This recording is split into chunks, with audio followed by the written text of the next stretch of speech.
A very good evening and welcome to another episode of South Africa Today and Beyond. In the studio this evening, I'm joined by Clementine Dlamini, who's a clinical psychologist. She works at Vesco Peace Hospital, but is also a lecturer at the University of Pretoria. Welcome to the show, Clementine. Thank you so much for having me. Sure. Clementine, I know based, on our interactions that, you really are specializing in the field of the work that you are doing. Maybe just what interests you into this particular specialty? Why clinical psychology? Okay, all right. So the way that I got into psychology, actually, initially, it wasn't the plan, but I did a BSc degree. So I was doing things like maths and science and whatnot, but I decided to take up psychology just as an extra subject. And I ended up just falling in love with it from first year, and I was doing so well in it. And the theories we were doing in there and the different topics that psychology has just drew me into the subject. And I just decided to do my honors in psychology, and eventually, when the time came to do masters, I chose clinical psychology because that was the one that resembled with me a lot, and I felt like I could fit into it, and I felt like in terms of my personality I could contribute something to the field of clinical psychology, meaning me enjoying working with people and visiting different contexts and so forth. You also now studying towards your PhD. Clearly you really, the bug really bit you. People say that about like those in the creatives industry. But I think it's so important also taking into consideration some of the discussions we'll have today around, mental health disorders, issues around depression, Yes. that I think South Africans are sort of interacting with those issues both also I think generally as well through social media and other platforms as well, Yes. but also how those issues are viewed within different contexts within the African community as well. And of course we'll discuss some of those issues as we go along into the show. But maybe Clem, just explain to us, in your professional opinion and interactions, how prevalent are mental health disorders in South Africa? Okay, all right. So mental illness is so prevalent in South Africa and in different communities, whether you're in a rural setting, whether you're in an urban setting. But the thing is, people don't know this because sometimes mental illness does not show itself. So what I mean by that is that it won't present like an illness. You won't see the person being physically ill, which is why in a lot of areas it's often missed. But actually it's more prevalent than what people actually know. So things like you're mentioning, like depression, it's so prevalent and it's so easy to miss it because someone who is depressed might not necessarily present like someone who has a mental illness.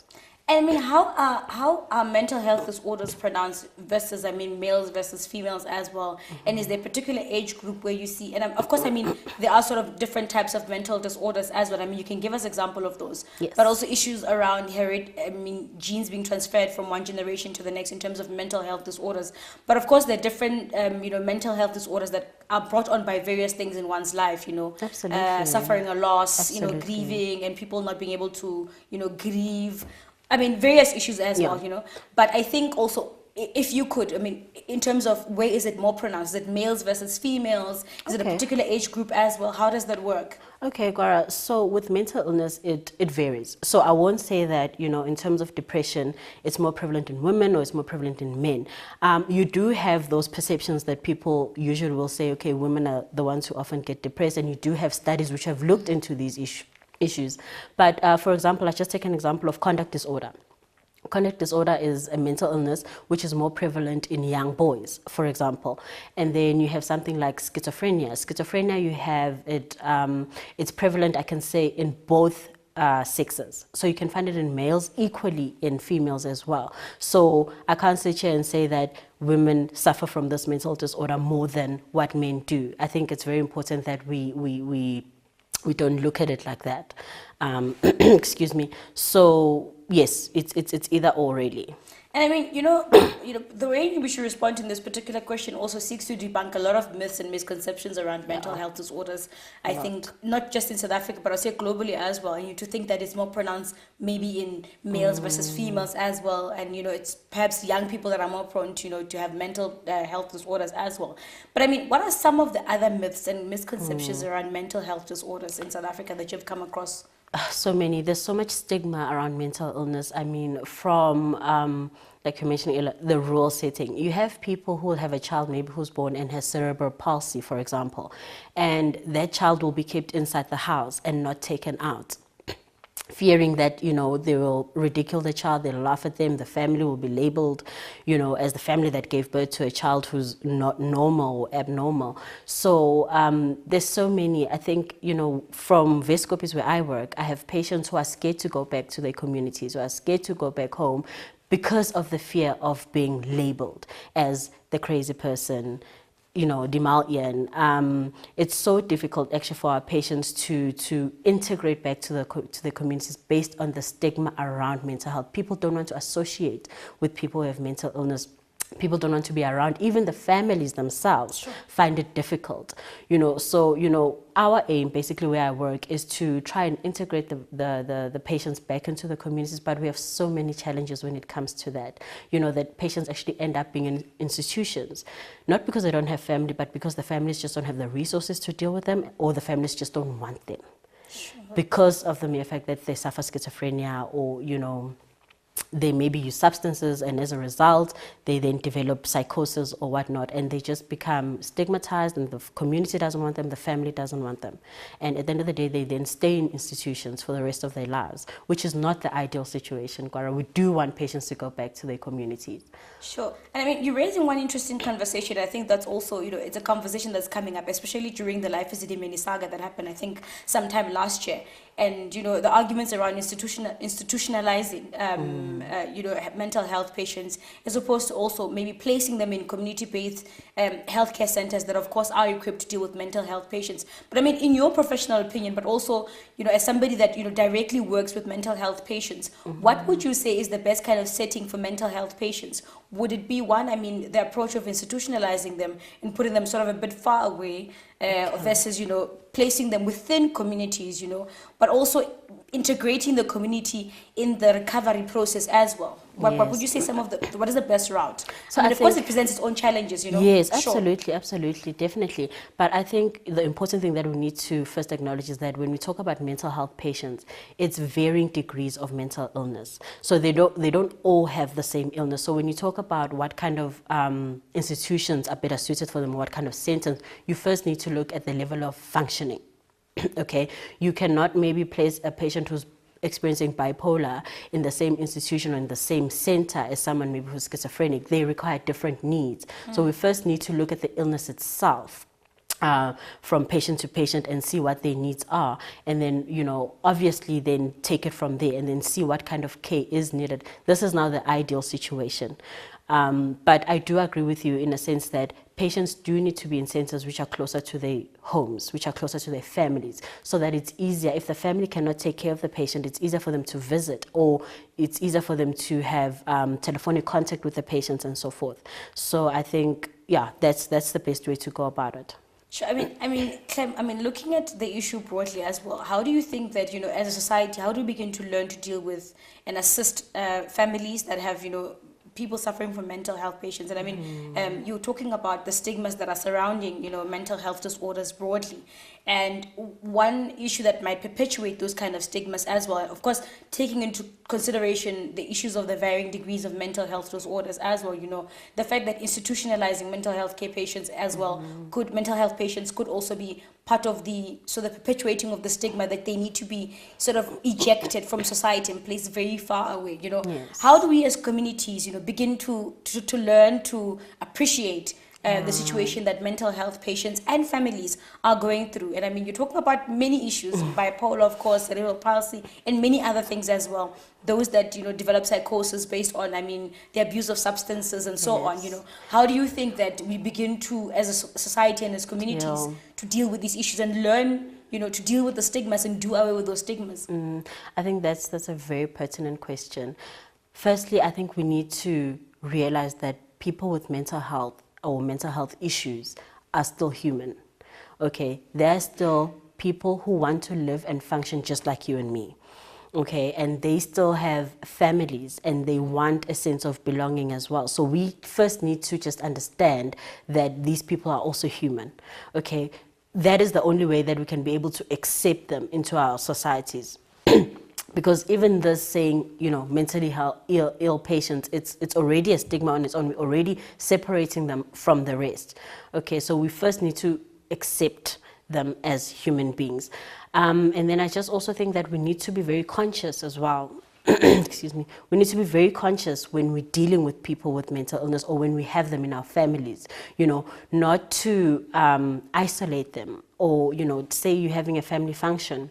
And we know that maybe at this house, there's a lady who suffers from schizophrenia. She gets locked in the back room and she doesn't come out and socialize. So we need to allow them to socialize with the people. And if there is something, an incident that comes up, then we deal with it. But we need to stop hiding mentally ill people. Because I feel like the more they're in the public, the more that we see them, the more people will be better prepared to deal with how mental illness presents in various settings. I mean, it also normalizes the issue. I mean, Absolutely, Kwara. And I mean, also, of course, earlier on you talked about, the issues of, for example, mental health patients in the rural setting versus also in the urban setting. But also this speaks to the proximity of resources and the ability of families to say, but wait a minute, Kwara, there might be something a bit wrong with her. Perhaps let's refer her to a doctor that can, that specializes in what we think she's going through, and she can be diagnosed correctly. But of course, it's a bit different where you don't have, the access to resources as well. And I mean, Clem, let's say we're in a typical family setting and people start to identify that Kwara might be a bit, not okay. Yeah. And how do we then say, okay, what is the first point of departure as a family? We don't have access to resources. We don't know what we're dealing with here. It's not like a flu. It's not, your common illnesses that people interface with every day. Yes. What do we do? Within public health, for example, are there areas that we can access as communities? What do we do? Absolutely, Kwara. I like that question and especially because you make reference to public health. So what's beneficial in South Africa is that we do have primary health care clinics, and these are usually placed in areas where they're accessible, where people, within communities, where people can easily reach. So your first point needs to be your clinic. If your closest healthcare setting is a clinic, that's where you go first. And, we hope that there you have nurses or other professionals who are trained to be able to pick up what is going on with you. Because from there, that's where you can then get referred, say, to another hospital or a tertiary hospital. Because, for example, just to give you a logical example, at Vescopies, we don't get referrals straight from families. So people don't come from their home straight to Vescopies, but we get our referrals from academic hospitals.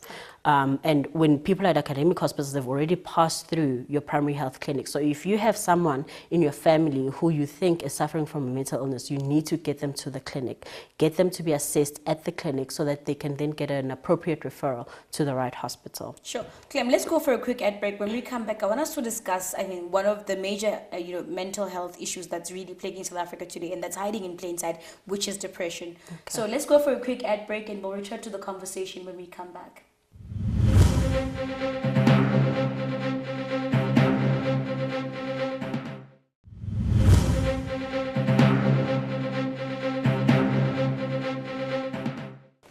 Welcome back from the ad break. In studio, I'm still joined by Clementine Dlamini, who is a clinical psychologist working at Vescopies, but also a lecturer at Wits University. Before the ad break, Clement, we set out to discuss depression. Firstly, maybe just give us a breakdown. How do we begin to see depression? What is depression? Okay, all right. So depression, in a nutshell, I think if you have someone who is depressed, so the signs to look out for. Sure. This is a person who will probably isolate themselves. Someone who feels they have no reason to live, so a hopeless person, a person who feels helpless, someone who has poor sleep or poor appetite, someone who doesn't, or rather stops doing activities that they previously used to enjoy. We call this anhedonia. Those are just some of the first things to look out for when it comes to depression. And we're getting a lot of, reports, especially around, for example, those in the limelight, celebrities that are coming out and saying, I've suffered with depression, I'm suffering from depression, people like Trevor Noah as well, people like WHP that have come up publicly as well. But no doubt, they represent, broadly society. There are those that are not in the limelight, that don't have the luxury to say, look, I'm suffering from depression. And also mainly those who have access to resources that we spoke about earlier before the outbreak, that, people just don't know, they don't have the know-how, they don't know what to do, number one, as a point of departure in terms of dealing with various issues. But number two as well is, I don't have the money, what do I do, where do I go as well? broadly, Clem, the issue of depression in South Africa, how would you say is it pronounced? Why does it seem like it's coming out of More late? and What's more. going on? You know, well, you make reference to celebrities. Firstly, I think, you know, the industries that they're in put them under a lot of pressure. So there's always this constant pressure to perform, constant pressure to do well, whether it's making money, whether it's getting the recognition from your peers and whatnot. And, you know, I do think that they do run the risk of getting to a point where it just becomes too much. And, you know, at some point they just stop, especially when they're not taking care of themselves. You know, and usually in a lot of situations, correct, depression comes about when things become too overwhelming for someone, when they start, you know, being unable to cope with whatever challenges or pressures that they're experiencing on a daily basis. And, you know, I think if you were to fall and hurt your knee, you'd go to the doctor immediately, you know. But if someone were to experience a hurtful situation or a stressful situation, they won't go to a clinical psychologist immediately, you know. So you end up having people who have issues or stresses that pile up. And then it just becomes too much for them to handle, and then that's where they reach a point where they just feel like it's overwhelming, they can't cope, they can't do anything. And more often than not, that is why then some people resort to suicide, which is also a very, very big problem in South Africa. I mean, from, you know, whether it's celebrities, whether it's people not in the limelight, as well as children even. We have teenagers as young as 13 years old, as young as 15 years old, who are committing suicide, you know, because things are just too difficult for them to handle. And it talks into issues like image as well, body image, self-image, things that they see on TV. And, you know, maybe they feel like they aspire to look like that person, but they can't, they don't have the resources. And then they start feeling self-doubt, low self-esteem and so forth. So that are some of the major challenges that's come about, I think, in South Africa when it comes to issues like depression and whatnot. But in the same breath as well, like we said earlier on, go to your primary healthcare clinics, seek help, don't sit in the house. If you know that you have someone who previously used to go out, who was a talkative person, who was out there, you know, being social and enjoying their life, and then all of a sudden they withdraw and they're staying in the house and they don't do anything, take time to talk to that person, ask them what is going on, because sometimes it's very difficult for them to talk about it as well, because of that stigma, because of someone might say, no, you're just being lazy, you just don't want to work, you just don't want to do anything, you know, because a lot of people in South Africa think that you can talk yourself out of depression. And you can't. Depression is a clinical disorder. In as much as someone can have cancer, you know, you can't talk yourself out of cancer. Someone else can have depression as well. It's a mental illness that we need to deal with appropriately. Sure. We'll come back to the depression issue, but I mean, you just raised the issue around suicide in South Africa and the fact that it's really on the rise. I mean, very quickly, Clem, in terms of, you know, being on suicide watch, you know, as a parent, as a caregiver, as somebody, you know, living with, you know, within the family with the people that are potentially suicidal, you know, what are some of the signs to look out for in terms of suicide watch? I think one of the first things is isolation. So a lot of people who want to commit suicide successfully will isolate themselves. Okay, so you won't always know what they're up to, you won't always know what they're doing. And then also, if you know your child or you know your partner, look at their mood as well. I think that is a very big indicator of what they're going through, whether they're eating as well. You have people who have a lot of stressors or who are depressed will just stop eating or will eat less, you know. So those are some of the things that you can look at. And then also just make sure that the person is with the family as well. So, you know, I'm really going to stress the fact that people who want to commit suicide really withdraw. They withdraw a lot so that they make this time and the space to plan whatever it is that they want to do. And as a parent, talk to your child. You know, make sure you know what's happening in your child's life. If you have a 13-year-old, talk to them, ask them, you know, how was their day, what are they up to, what are they doing, who are their friends, and whatnot, because we don't know who our children associate with when they go to schools, and you don't know what they're being fed, especially at this day and age where children have access to internet and they watch TV and, you know, so many influencing factors, so many external things that can affect them. So you really need to be in touch with your child. You need to talk to them on a daily basis. You need to take the time to do that. Sure, I really hope some of our viewers are watching and this information could potentially, you know, save somebody that's really suicidal at this point in time. Thank you so much for that, Clem. But in terms of back to the discussion on depression, you know, what are some of the, you know, inappropriate ways in which we deal with people. I know you raise stigmas, but just in terms of interacting, sometimes people just say, you know what, let's just leave Clem alone, let's leave her be, let's give her time to go through whatever she's going through. What are some of the other inappropriate ways to deal with or to interact with people that are suffering from depression? Yeah, so, we refer to it as inappropriate words, but I think also people maybe just don't know. Like you're saying, let's just leave them to go through whatever it is that they're going through. And you don't know actually that when you do that, you actually just further isolating them, and you further moving away where it could be actually a point where you can actually intervene in that person's life. So I think be there. You need to be there. I don't want to say that people, there are obviously ways that are not okay to treat people with depression, but I think there's also a lack of information. People don't know what to do in situations like these, especially because with something like clinical depression, it's so difficult to actually notice. It's difficult to actually see.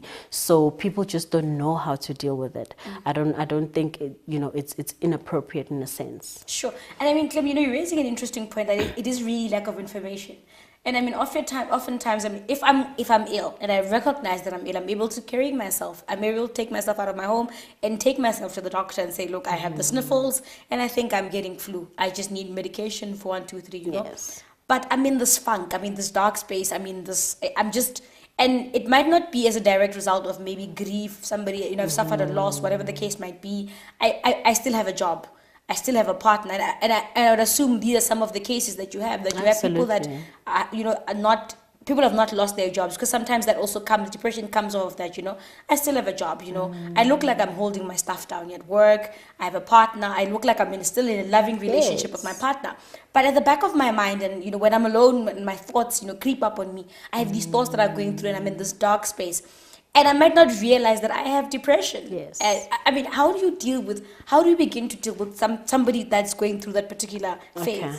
So what you're referring to, I actually see a lot of people like that in my private practice. So I would call those kind of people functional depressed. Functionally depressed people. So like you're saying, you still have a job, you still have a family and so forth, but there's something wrong. You can't put your finger on it, but there's just something wrong with you. You use the words, you're in a funk, In the same breath, like you were saying, you'll go to a doctor if you've got the sniffles and whatnot. Usually people in that situation don't always have the insight to be like, let me go see someone. And then also, if you decide to go see someone, whether it's a psychiatrist, whether it's a psychologist, then it's going to be like, but what is wrong with you? Maybe then you have friends, you have family, people are going to say this, you're crazy or something like that. So the issue of stigma around mental illness is really such a problem in terms of people seeking treatment when it comes to feeling depressed. I think that's one of the major challenges that we have. But when you do have the insight and you do have the ability to be like, you know what, I'm not okay, I need to see someone, then your chances of getting help are much higher. Sure. I'm really particularly worried about the scenario that I just gave. I mean, if your partner is going through that, how do you begin to assist somebody in that particular situation? Because they look okay, but they're not okay. Every now and then, you get a sense that something is not quite right, but it's okay, but it's, you know what I mean? It's quite frustrating to be in that particular space. How do you begin to, and in conclusion, Clem, as we draw close to the show, how do you begin to assist people like that? Okay, so I think firstly you need to be there. You definitely need to be present in that. If you're a partner, for example, you need to be there for that person. And usually what often helps is to support them through the process. So if they need to go see someone, whether it's you just simply accompanying them to go see a psychiatrist or psychologist, but they need to know that you are there for them, whether they're depressed or whether they're happy, whether they're in a good space, you just need to be there for them. And also do research. We have so many resources. Find out, look up your symptoms, whatever it is that's going on. If you've got a GP, ask for referrals to certain other professionals in terms of, what could be wrong with you. So I think the most important thing is really inform yourself. find out as much as you can, and then also support that person. And if you've got children in the space as well, explain to the children if they're at an age where they can understand. Explain to them, explain that, mom or dad is going through this difficult time, and this is what we're going to do to support them. And I really think that will help someone with depression come out of it much quicker than someone who is just left alone to isolate and be with their own thoughts and so forth. Sure. And I think the one important thing that you're raising is that we also need to talk to our children. Absolutely. We mustn't assume that they're kids and therefore they're not. You should be discussed about adult things. I think that's one important thing that you're raising. Unfortunately, Clem, that's all the time we have for the show. Thank you so much for coming through. Thank you for having me, Gwara. I really enjoyed talking to you. Sure. Unfortunately, at home, that's all the time we have. And I know this was a particularly interesting conversation as well. To those of you that are watching, please do follow us on Twitter. And if you really want more information, drop us an inbox on Twitter, and we can definitely give you details to Clementine Dlamini if you need more information about these particular issues that we discussed today on the show. Have a good evening. All right.